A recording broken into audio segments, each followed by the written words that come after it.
Well, let's look at some examples of how this kind of works.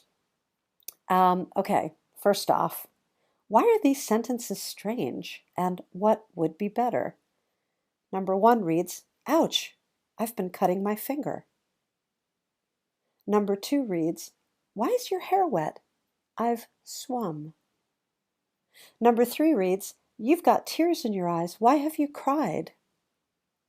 Number four reads, I'm really sorry, but I've been crashing into the back of your car. And number five, I've written my autobiography this afternoon. Now, those of you who have a decent feeling for English and native speakers would find these sentences quite strange or funny indeed. Why is that?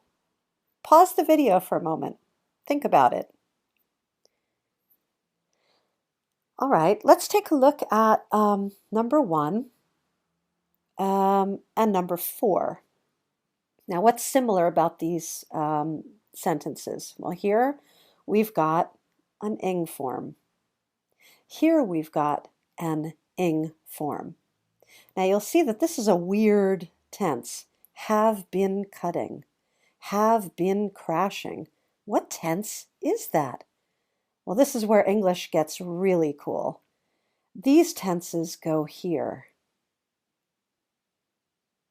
I call these the hybrids or the mutations. Basically, these are tenses that have a perfect and a continuous, and they can be formulated in the past, the present, or the future. Why are they both perfect and continuous? We'll take a look. Here you've got have and been, there's your perfect. And you've also got ing, so there's your continuous. Once again, have been, that's a perfect tense showing a result. But we've also got an ing, which is continuous. Now these sound really funny in this context. Why? Ouch, I've been cutting my finger. What would the person be trying to emphasize here? The action over time or the finished result? Well, really, this is a split-second action. You know, it's very quick. And really what you're emphasizing is the result. Ouch, I've cut my finger. I've cut. Or you could also say, I cut my finger. What makes this strange is adding the ing.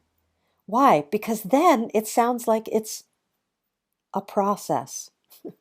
Like you're standing there cutting your finger for a whole minute at a time. Of course, that's not the case. And in this case as well, I've been crashing into the back of your car sounds like the speaker has been doing it over and over again over time as a process. But that's weird. An English speaker would wish to emphasize the result. Sorry, I've crashed into the back of your car. I've crashed with ed, more like walked, right? So we wouldn't use an ing in this case. This 1 and 4 are about result, not action or process. What about number 2, number 3, and number 4? Well, in this case, what we are emphasizing is more the action over time, not the result. So that's why it sounds strange to say, I've swum.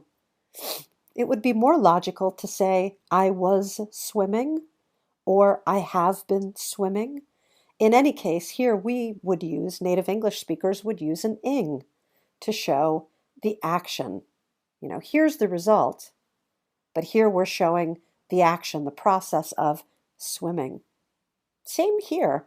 Where's the result? Well, here's our result in the first sentence, tears in the person's eyes.